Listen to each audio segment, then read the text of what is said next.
నమస్తే, welcome to our channel. నిన్న పవన్ కళ్యాణ్ గారు 6 months తన journey as a politician progress రిపోర్ట్గా రిలీజ్ చేశారు. సో దాని గురించి డిస్కస్ చేద్దాం. ప్రస్తుతం మనతో పాటు సీనియర్ జర్నలిస్ట్ కిరణ్ పోల్దాస్ గారు ఉన్నారు. నమస్తే సార్. నమస్తే అండి సార్, సో పవన్ కళ్యాణ్ గారు రిలీజ్ చేసిన ప్రోగ్రెస్ రిపోర్ట్ గురించి మాట్లాడదాం సార్. ఏంటి? పవన్ కళ్యాణ్ గారు ప్రతిపక్షంలో ఉన్నా కానీ వైసీపీకి నిద్ర లేకుండా చేస్తున్నాడు.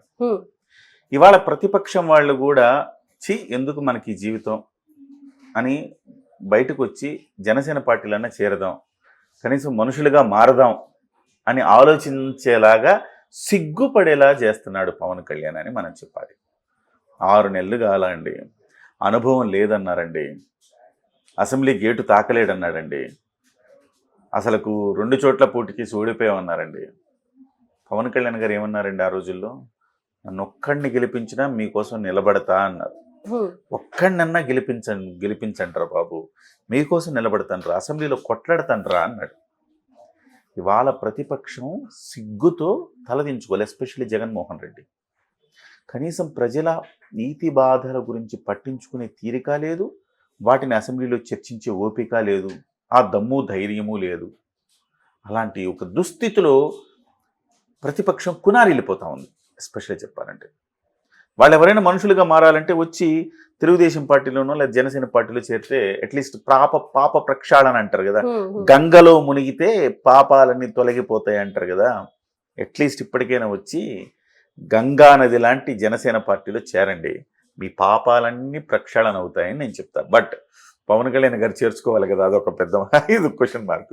ఎవరినంటే జనసేన పార్టీలో చేరాలంటే వాళ్ళకి ఒక క్వాలిఫికేషన్ ఉండాలి, ఒక వ్యక్తిత్వం ఉండాలి, అలాంటి వాళ్ళనే తీర్చుకుంటారు. అట్లీస్ట్ తెలుగుదేశం పార్టీలోని చేరితే పర్లేదు, కానీ ఆ పార్టీలో ఉండి ఇవాళ ఇలాంటి ప్రోగ్రెస్ రిపోర్ట్లు చూశాక ఏం మాట్లాడుకుంటారు? ఇప్పుడు గత ప్రభుత్వంలో ఏమేం చేశారంటే ఏమీ లేదు, అప్పుల పాలు చేశారు. ఇవాళ ఈయన 6 నెలలు అయింది, అనుభవం లేదన్నారు, ప్రోగ్రెస్ రిపోర్ట్ విడుదల చేశారు. ఇవాళ ప్రోగ్రెస్ రిపోర్ట్ గురించి చెప్పుకోవాలంటే మనకు గంట ప్రోగ్రామ్ అవుతుంది. ఇది ఎందుకని ప్రతిపక్షాలకి తెలియాలనా, లేకపోతే జనాలు కూడా లైక్ పబ్లిక్ కూడా ఏం చేశారు అనేది కొంతమంది మాట్లాడే వాళ్ళు ఉంటారు కదా, వాళ్ళకి సమాధానంగానే ఎందుకని ఇది ఇంతకుముందు ఎవరైనా ఇలాంటివి చేశారా? అంటే ఇప్పుడు 6 నెలలకి చేయలేదు కానండి, అంటే గవర్నమెంట్ కూడా ఒక్కో సందర్భంలో చేస్తుంది, కానీ ఇప్పుడు దాకా అయితే చేయలేదు ఎవరు. బట్ ఈయన ఎందుకు చేశాడంటే రీజను, నేననే వాడిని గెలిపిస్తే మీకు ఏం జరుగుద్దో, ఒక నిజాయితీ పరుడైన ఒక వ్యక్తిని గెలిపిస్తే ప్రజలకు ఏం చేయగలుగుతాడు నిరూపించడం కోసం. మనకి అవకాశం ఇస్తే కదండి జనానికి తెలుస్తుంది. మీరు అవకాశం ఇచ్చారు కదా, ఆయన నిరూపించుకుంటున్నాడు. ఎస్, మీకోసం నేను ఇది చేశాను రా బాబు అని చెప్తున్నాడు. పిఠాపురం ఎమ్మెల్యేగా ఆయన గెలిచినప్పుడు, పిఠాపురం ఎమ్మెల్యేగా గెలిచిన చివరి ప్రయత్నం దింపుడు కళ్యాణ్ ఆశ అన్నట్టుగా జగన్మోహన్ రెడ్డి గారు వచ్చి పిఠాపురంలో ఈమెను గెలిపించండి, వంగా గీత గారిని డిప్యూటీ సీఎం చేస్తా అన్నాడు. ఆయన ప్రభుత్వ హయాంలో 5 డిప్యూటీ సీఎంలు ఏం పీకారు కాబట్టి మళ్ళీ డిప్యూటీ సీఎం చేస్తారని జనం నమ్మల, పవన్ కళ్యాణ్ నమ్మారు జనం. ఇవాళ నమ్మినందుకు వాళ్ళని నెత్తిన పెట్టుకుంటున్నాడు పవన్ కళ్యాణ్ అంటే అతిశయోక్తి కాదు. ఇవాళ చాలా మంది భీమవరంలో తర్వాత విశాఖ గాజువాకలో బాధపడుతూ ఉంటారు కావచ్చు కొంతమంది. అంటే అరే మన నియోజకవర్గంలో ఈయన గెలిపించుకోలేకపోయామే అని బాధపడుతూ ఉంటారు కావచ్చు. అలాగా ఇవాళ పిఠాపురం ప్రజలు ఇచ్చిన విజయానికి కానుకగా 12 సంక్షేమ కార్యక్రమాలు చేశాడండి. ఓకే, దానికి సంబంధించిన రిలీజ్ చేశాడు ఆయన. అంటే పిఠాపురంలో చేసిన అభివృద్ధి, పిఠాపురం డెవలప్మెంట్ అథారిటీ అని ఒకటి ఏర్పాటు చేశాడు. దానికోసం ఒక సంస్థ అభివృద్ధి ఒక అథారిటీని ఏర్పాటు చేశాడు పిఠాపురానికి. అదిగాక 30 పడకల ఆసుపత్రి ఉండేది, దాన్ని 100 పడకలకి చేశాడు. అతను 2 కోట్ల రూపాయలు పెట్టి టీటీడీ కళ్యాణ మండపం నిర్మిస్తున్నాడు. ఆ గొల్లపురంలో ఎప్పటి నుంచి ఒక తాగునీటి సమస్య ఉంది, ఆ సమస్యని క్లియర్ చేశాడు. ఇక విద్యార్థులు 32 పాఠశాలలకు 2 చొప్పున 25,000 విలువ చేసే క్రీడా సామాగ్రి పాఠశాలలకు వెళ్ళాడు. పాఠశాలలకు వెళ్ళి మీకేం జరుగుతుంది, పాఠశాల విద్యార్థులతో ఆయన ముచ్చటించే తీరు, ఆయన మాట్లాడే తీరు చాలా ఇన్స్పైరింగ్గా ఉంటుంది. నేను కాదు మీ హీరో, మీ అమ్మా నాన్న మీ హీరో, మీ టీచర్లు మీ హీరో అని చెప్తాడు వెళ్ళి. అలా చెప్పేవాళ్ళు ఎంతమంది ఉన్నారండి? సో అక్కడికి వెళ్ళి నేను కాదు, జగన్మోహన్ రెడ్డి పిల్లల దగ్గరికి వెళ్ళి ఏం మాట్లాడతాడు? ప్రతిపక్షాల గురించి మాట్లాడతాడు. పవన్ కళ్యాణ్ ఎన్నెన్ని పెళ్ళిళ్ళు చేసుకున్నాడు, కార్లను మార్చినట్టు పెళ్ళాలను మారుతున్నాడు, పిల్లల దగ్గర మాట్లాడతాడండి, సిగ్గుపోలే. సో అలాగా పవన్ కళ్యాణ్ గారు ఈసారి వెళ్ళినప్పుడు పిల్లలతో ముచ్చటించే తీరు చాలా ఇన్స్పైరింగ్ ఉంటుంది. పేరెంట్ టీచర్ మీటింగ్ కూడా ఇట్లా ఈయన ఏమేమి చాలా కార్యక్రమాలు అండి, దాదాపు 12 రకాల కార్యక్రమాలు చేశారు. సో రోడ్లు వేశాడు, చెరువులు తవ్వించాడు. సో పాఠశాలలో కనీస వసతులు లేకపోతే రూములు కట్టిస్తున్నాడు. సో అలాగే వాళ్ళకి ల్యాబ్లు ఏర్పాటు చేస్తున్నాడు. చేబ్రోల్లో 70 మంది విద్యాధీనులు ఉంటున్న సాంఘిక సంక్షేమ బాలికల వసతి గృహాల్లో 20 ఏళ్లుగా తాగునీటి సమస్య అంట. దాన్ని బాగు చేశాడు. ఈచ్ అండ్ ఎవ్రీథింగ్ మైక్రో లెవెల్లో వెళ్ళి అక్కడ సమస్యలు కనుక్కొని వాటిని తీరుస్తున్నాడు.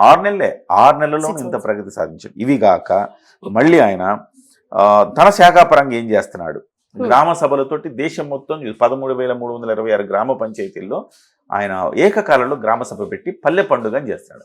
పల్లెల్లో మీకు గ్రామాలు అంటే మీకు తిరిగే, మీరు హైదరాబాద్లో ఉంటారు కాబట్టి మీకు తెలియదు, గ్రామాల్లోకి వెళ్ళేటప్పుడు అంటే ఏ రోడ్డు సక్రమంగా ఉండదు, అన్ని గతుకుల మయం, ప్రమాదాలు జరిగేవి, వెహికల్స్ పాడయ్యేవి. సో చాలా బాధపడేవాళ్ళు. ఇవన్నిటిని రోడ్లు వేయించాడు, నీళ్లు తెప్పించాడు. ఎక్కడెక్కడ ఇబ్బంది అంటే నీళ్లు తేవడానికి కూడా ఏంటంటే ముందు పైప్ లైన్లు తవ్వేసేయడం, ఎవరికి ఇష్టం వచ్చిన కాంట్రాక్టులకు ఇచ్చుకోవడం, ఇలాంటి పనులు కాదు. నిజంగా అది జనానికి లబ్ధి చేకూరే పని చేస్తున్నాడు అనమాట. కేంద్ర ప్రభుత్వం నుంచి ఆయన అడిగిందే తడవుగా కేంద్ర ప్రభుత్వం నిధులు ఇస్తుంది. ఎందుకు? పవన్ కళ్యాణ్ ప్రభ అట్లా వెలుగుతుంది కేంద్రంలో.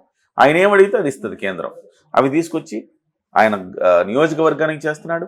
గ్రామీణాభివృద్ధిలో ఇప్పటి వరకు మౌలిక సదుపాయాలు కల్పించడానికి ఆయన చేసిన కృషి అవిరళం. ఇలాగండి ఆయన శాఖాపరంగా కూడా 13,326 గ్రామ పంచాయతీల్లో ఏకకాలంలో గ్రామ సభలు నిర్వహించి దేశం మొత్తం ఇటువైపు చూసేలా చేశాడు.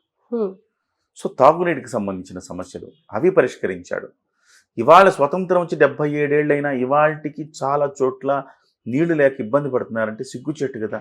అక్కడికి వెళ్ళి కొంతమందికి తాగునీళ్ళు అసలు లేవు, ఉన్నా కానీ అవి కలుషితమై ఉన్నాయి. 2 సమస్యలకి పరిష్కారం వెతుకుతూ ఉన్నాడు. అలాగే మన్యం ప్రాంతం ఎవరు టచ్ చేయని అంటే బేర్ ఫుట్ మీద వెళ్ళి జారుడు దారిలో నడుస్తూ అందరినీ ఆయన చైతన్యవంతం చేశాడు. అక్కడికి వెళ్ళి అక్కడ చేశాడు. ఎక్కడికి వెళ్తే అక్కడ సచివాలయం పెడతానంటున్నాడు, అక్కడికక్కడ మీ సమస్యలు పరిష్కరిస్తానంటున్నాడు. ఇలాగా అటవీ శాఖ పరిధిలో ఏం చేశాడు దాన్ని కూడా ఇచ్చాడు.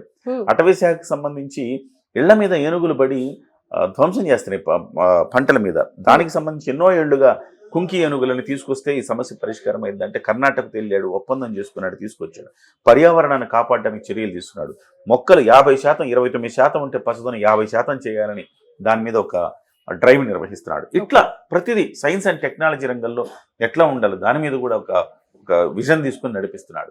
అంటే అనుభవం లేదు లేదు లేదు అంటే ఇంత గొప్పగా పరిపాలిస్తున్నాడే, అనుభవం లేదని ఇంకొకళ్ళు అంటారా? ఇంకెప్పుడైనా అనగలరా?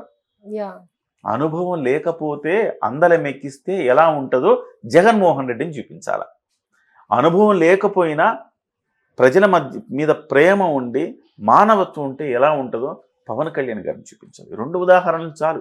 దేశంలో ఈ 2 ఉదాహరణలు చూపిస్తే ఎలాంటి నాయకుడిని ఎంచుకోవాలి, ఎలాంటి నాయకుడిని ఎంచుకోకూడదని చెప్పడానికి పర్ఫెక్ట్ ఉదాహరణలు ఇద్దరని మనం చెప్పుకోవచ్చు. సార్, ఇప్పటి వరకు ఆయన చేసిన అభివృద్ధి పనుల గురించి చెప్పారు కదా.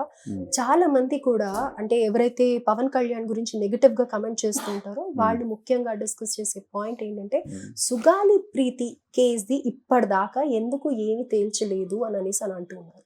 దాని గురించి ఏమంటారు సార్? సుగాలి ప్రీతి కేసుకు సంబంధించి ఆయన అధికారంలోకి వచ్చాక వాళ్ళతో మాట్లాడారు, వాళ్ళకి భరోసా ఇచ్చారు.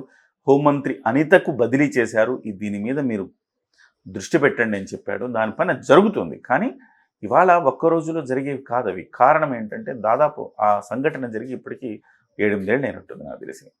సో 7-8 ఏళ్ళగా అయిపోయి చాలా వరకు బాధాకరం ఆ విషయం. నేను కూడా వాళ్ళ అమ్మగారిని, సుగాలి ప్రీతి అమ్మని ఇంటర్వ్యూ కూడా చేశాను. చాలా బాధాకరం ఏంటంటే అంతా డబ్బున్న వాళ్ళందరూ పార్టీలకు అతీతంగా ఒక్కటైపోయారు. అక్కడ పార్టీలకు అతీతంగా ఒక్కటైపోయి ఆ అమ్మాయిని అంటే పాశవికంగా ఆ అమ్మాయి చనిపోయేలా చేశారని అంటే మనం వింటే మన కళ్ళ మంట నీళ్ళు వస్తాయి. అంత దారుణమైన అంశం. పవన్ కళ్యాణ్ గారిని కూడా కదిలించింది. కానీ కొన్ని ఇబ్బందులు కూడా అక్కడ ఎదురైనట్టుగా మనకు కనబడతా ఉంది. ఆయన సొంత ప్రభుత్వం వస్తే ఇలాంటి వాటి మీద ఉక్కుపాదం మోపుతాడు. కానీ కొంత ఇది కూటమి ప్రభుత్వం అయ్యేసరికి కొంచెం ఆయన కూడా కాస్త ఇబ్బంది పడతా ఉన్నాడు. అదొకటి మీరు గమనించారు లేదు? అంటే శాంతి భద్రతల మీద ఎందుకు మీరు తీసుకోవట్లేదు, ఎందుకు మీరు సరిగా యాక్ట్ చేయట్లేదు, చర్యలు తీసుకోవట్లేదు అని గట్టిగా ఒకసారి నిలదీసి అవసరమైతే నేను హోంశాఖ ఏమైనా తీసుకోవాలా అని ఆయన గట్టిగా మందలించిన పరిస్థితి కూడా. అంటే ఆయన తెలుస్తుంది మనం కొన్ని మాటలు కొన్ని హామీలు ఇచ్చాం, వాటిని మనం నెరవేర్చలేకపోతున్నాము, వాటిని నెరవేర్చలేకపోవటానికి కారణం నేను ఇది నా సొంత ప్రభుత్వం కాదు కదన్న ఒక అశక్తత కనబడతా ఉంది. ఓకే.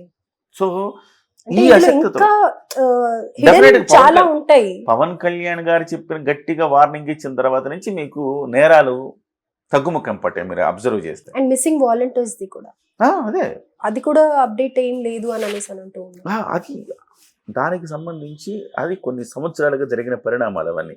అంటే మీరు చెప్తుంది 33,000 మంది ఆడపిల్లలు yeah. తప్పిపోయారని, దానికి సంబంధించి కొన్ని ఏళ్లుగా జరిగిన పరిస్థితి అవన్నీ. వాటన్నిటికి సంబంధించి కూడా హోంశాఖ బలంగా పనిచేయాలి. ఇవాళ హోంశాఖ అంటే ఎవరండి? వంగలపూడి అనిత గారు, చంద్రబాబు నాయుడు గారి సారథ్యంలో ఉంది. వాళ్ళు దాని మీద వర్కౌట్ చేస్తూ ఉన్నారు. సో ఒక్క రోజులో జరిగేవి కాదు అవన్నీ. సో అప్పుడప్పుడు హెచ్చరిస్తున్నారు ఈయన. రైట్. ఈయనది ప్రభుత్వం, ఈయన సొంత ప్రభుత్వం కాదు, ఆ శాఖ ఈయనది కాదు, ఇక ఈయన శాఖ పరంగా ఈయన బ్రహ్మాండంగా చేస్తున్నారు. వాటి మీద కూడా హెచ్చరిస్తున్నారు, మీరు జాగ్రత్తగా ఉండండి, మీరు చేయకపోతే హోంశాఖ నేను తీసుకొని ఏమైనా చేయమంటారా అంటున్నాడు. అంటే ఆయనలో చిత్తశుద్ధిలో లోపం లేదు, ఆయన బ్రహ్మాండంగా ఆయన ఒక పనిచేస్తారు. కన్నేసి ఉన్నారు. ఇది ఉమ్మడి ప్రభుత్వం కదండి. ఆయన కొన్ని ఎంతవరకు చోట్ల ఇప్పుడు చేయగలుగుతారో అది చేస్తున్నారు. ఈవెన్ 48,000 కోట్ల రూపాయల అక్రమ రవాణా బియ్యాన్ని ఆయన బ్రేక్ చేసినా ఎందుకు పూర్తిగా ముందుకెళ్ళట్లేదంటే అందులో దురదృష్టవశాత్తు ఇందులో పార్టీలకు అతీతంగా నాయకులు దాంట్లో ఇన్వాల్వ్ అయి ఉన్నారు. ఓకే. కొన్నిటిని ఎంత గట్టిగా పోరాడినా ఏం చేయలేము. మీరు సినిమా చూస్తారు, ఒక సినిమా అవునవును. సినిమాలో రాణా అనుకుంటా, ఈ వ్యవస్థను బాగు చేద్దామని అనుకుంటే వ్యవస్థ మొత్తం కుళ్ళిపోయి ఉంటుంది. ఈ రోజు మనం చేసే పరిస్థితులు కనపడవు. అట్లాంటి సిచ్యువేషన్ కూడా పవన్ కళ్యాణ్ గారికి వాళ్ళ కనపడతా ఉంది. భారతీయ 2 సినిమాలు అదే చూపిస్తాడు. అవినీతి సిస్టమైజ్డ్ అయిపోయింది. అవినీతి చేయొద్దురా అని చెప్పినందుకు భారతీయ 2ని వాడిని ఆ సినిమాలో ఆ క్యారెక్టర్ పవన్ కళ్యాణ్ ఈయన క్యారెక్టర్ని, కమల్ హాసన్ క్యారెక్టర్ని, భారతీయుడి క్యారెక్టర్ని తరిమేశారు. ఎగ్జాక్ట్లీ, మాకు అర్థం అవుతుంది మీరు చెప్పేది. హిడెన్ ప్రాబ్లమ్స్ చాలా ఉన్నాయి అని అనేది అర్థమవుతుంది. వాటన్నిటిని